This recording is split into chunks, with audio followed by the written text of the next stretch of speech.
এই দুনিয়াতে আমার চোখে সবচেয়ে বীরের জাতি হচ্ছে ইরান, যে তারা নিজের জীবন দিয়ে হেলাইছে, তারপর পশ্চিমাদের কাছে, ইহুদিদের কাছে পা চাটে নাই, ইহুদিদের কাছে মাথা নত করে নাই। আর আমগো আমগো মুসলিম নামধারী তথাকথিত মুসলিম কান্ট্রি কয়েকটা আছে না মধ্যপ্রাচ্যে, হ্যাঁ?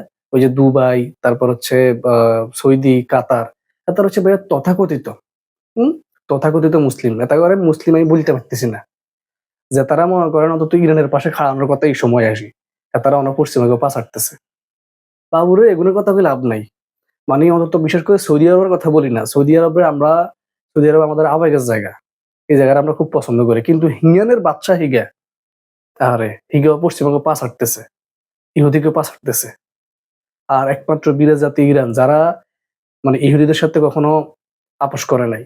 নিজের জীবনের কাছে করে নাই। নিজের জীবন দিয়ে হেলাইছে আয়াতুল্লাহ খামেনি। কিন্তু কখনো আপোস করে নাই। তাদের কাছে মাথা নত করে নাই। এই বীরের জাতি জয়ী হবে ইনশাল্লাহ। আমরা সেই জয়ের অপেক্ষায় আছি।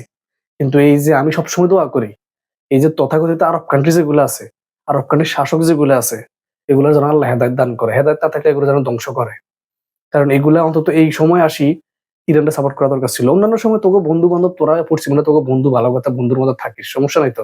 কিন্তু এই সময়টা তোদের মানে ইরানের পক্ষে কথা বলার দরকার ছিল। কিন্তু তারা ওই যে আমেরিকার পাছ আটতেছে, তারপর ইহুদিকে পাছ আটতেছে। আহারে!